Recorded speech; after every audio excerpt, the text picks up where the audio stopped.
Welcome to the A to Z of Licensed Games, a series of vids about games that take something from something else. Now it's been a little while, but finally the NES gets another spot in the limelight, and this time it's with a game that's basically revered across the board.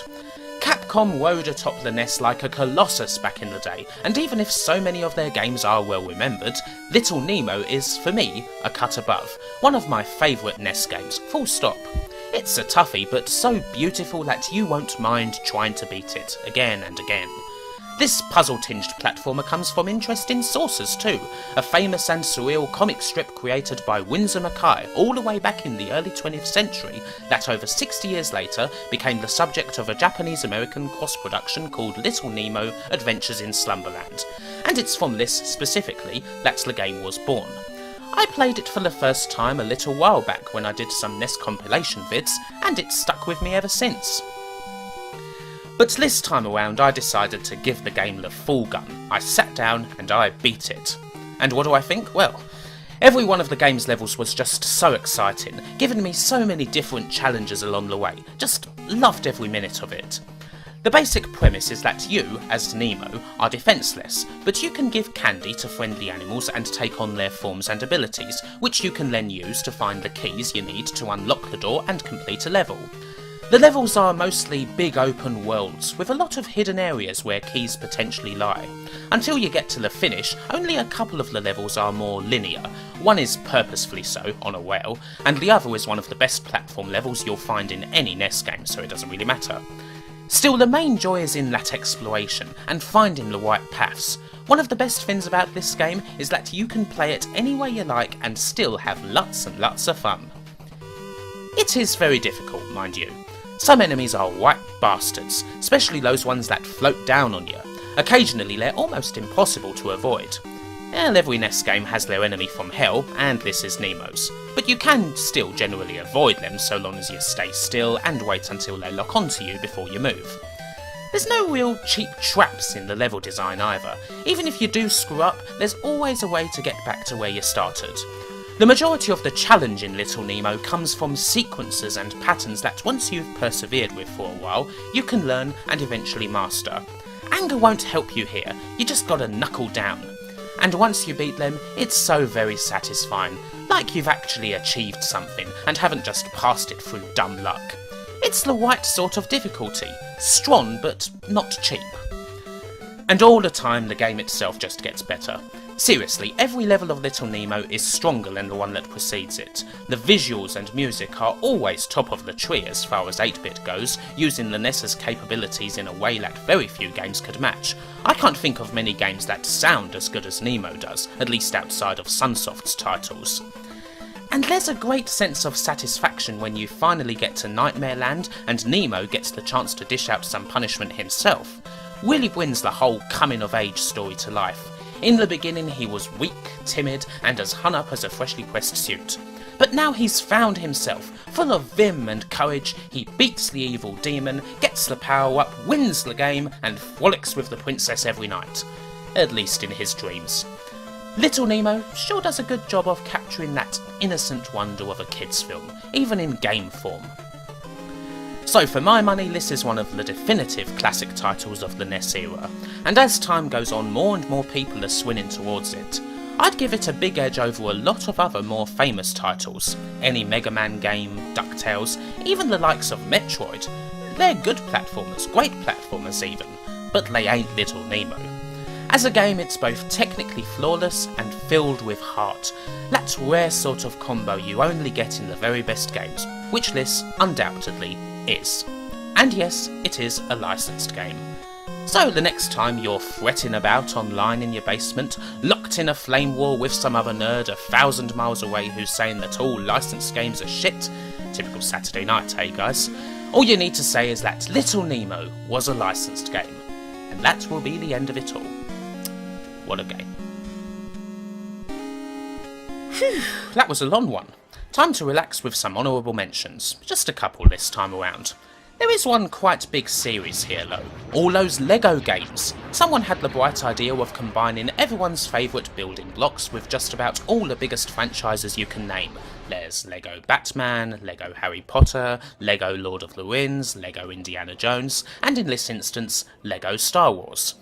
The result is quite a consistent series of games. Some folks in the Jude Bro set may scoff at them for being action games aimed at casuals or whatever, but then some people are very fucking stupid indeed, so let's not adopt all their standards. The Lego games are nice to play, quite charming looks-wise, and you can just pick them up and have fun with them immediately. And in this day and age when every title that comes on a disc seems to demand a 20-minute introduction and 2-hour tutorial, that's a real breath of fresh air. I like pretty much all of these games. And as for Star Wars, well, this is the first time we've seen it in the A to Z, the undisputed king of licensed game franchises. Now I'm not a Star Wars guy at all, but you just can't deny a lot of those games, and when we get around to it, there's going to have to be an entire video solely dedicated to Star Wars games. Like I said a couple of times before, S is a really frickin' big letter.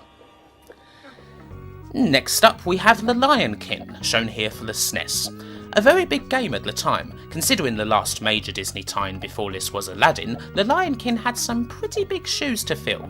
It does the job in some parts, it looks fantastic and the animation is very good. Not Aladdin good, but not far off either. In the end though, it gets pulled towards mediocrity. Although Westwood are solid developers in their own right, the platformer they created here is a bit ponderous and very frustrating indeed. The game can really get maddening in parts. Well, most of the way through as it happens. Not a bad game, but more was expected of it. And lastly, I've picked one of the many Lord of the Rings tie-ins out there. LOTR has produced many games, but I can't think of any that are actually great. This one, The Two Towers for the PS2, is a decent action game, a lot better than say King Arthur from the last video, but it still feels like it's missing something, like it's all just a bit too repetitive and based around hammering buttons as opposed to any real timing. It looks good for a PS2 title, but gameplay wise, it's just okay. Still, that's a lot better than these shitroom titles here. Now I could have picked on a couple. Last Action Hero is an obvious choice, a hilarious side-scroller with an emaciated Arnie that for me goes down as one of the laziest tie-ins and worst games ever made. However, I've kind of already done it. There was also Left Behind Eternal Forces, a strategy game based around the series of religious books and films. Apparently it's grossly offensive as well as a terrible game, but couldn't get my hands on a copy. Which means we're left with Little Britain for the PS2, a tie-in game for a popular BBC sketch show. Now I'm sure you all remember Little Britain, don't you? It was probably the most successful sketch comedy since The Fast Show a few years previous. It was massive! The guys who made it became national heroes, the characters were everywhere, everybody quoted them, and every last bit of it was fucking horrendous. Every episode based around an endless regurgitation of tired catchphrases in lieu of actual jokes, and whatever jokes happened to get through was usually the sort of lazy, ugly stereotype humour that would make even Benny Hill wince and shake his head. The whole thing was half a step from being a party political broadcast for the Tories, and with about as much humour. The success of Little Britain was and is an embarrassment and a blot on this country's history, and because we made it, we have absolutely no right to mock American TV ever again. Ah, crap, I kinda got myself sidetracked there. Anyway, of all the games I've covered so far, there's very few of them where I'd say that I actually hate the original material, but this is one of them. So yeah, this should be fun. Because what kind of game could you possibly make out of this shit anyway? I'm dying to know. I don't usually get angry, but well, this might push me over. We shall see. The answer is, as you might expect, minigames, based around classic moments from the TV show. Do you know that sketch where Mr. I Want That One Man, you know, the guy who makes out like he's a spastic but isn't, because laughing at disabled people is so funny, goes diving while his idiot helper's not looking? You know, the one that was voted the funniest sketch ever in the history of everything, and who boy do I wish I was fucking kidding.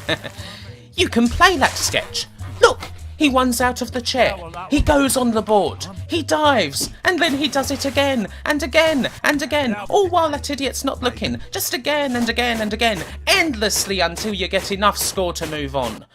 Well, I guess this is like the TV show after all, because everything just repeats, doesn't it? This is darling. Wanna go home? There's another game where you play as the dumb poor tart in drag. Isn't laughing at the working class so funny? Because this is exactly what they're like, isn't it? Ah, just look at the little chav scumbag. And she's skating down a street collecting CDs so she can decorate her flat, a council jobby of course, not at all like those condos in Kensington where normal people live, grinding on rails, trying to jump over bollards, bollard, get it? And failing all the time, but hey, she says CD and yeah but, no but, yeah but, and that's just hilarious, isn't it? Especially when it happens for the 797,000th time. Fucking hell. These are the worst 3D graphics I have ever seen, by the way. What else is there? Ah yes, the last thing I recorded before I started clawing at my eyes. You play as the diet instructor. It's funny because she takes the piss out of fat people, even though she's a fat bastard herself. And she's going around a supermarket gobbling up biscuits because she's fat. Don't you fucking get it yet? And when she eats cake, she gets the power to insult all the other tubbies waddling around this shithole. Isn't that just hilarious? It's Pac-Man. If Pac-Man was the worst thing in the entire fucking world. But look! She's fat! Let's all have a laugh at ourselves! Come on, let's all have a laugh! Laugh, you open-mouthed cretinous blob! And that was it. I just couldn't take any more. Everything I hate about the TV show is present here. It's offensive beyond belief, looks like it was made for 9p, an utterly lazy game, and everything, and I do mean everything, is made worse by its existence.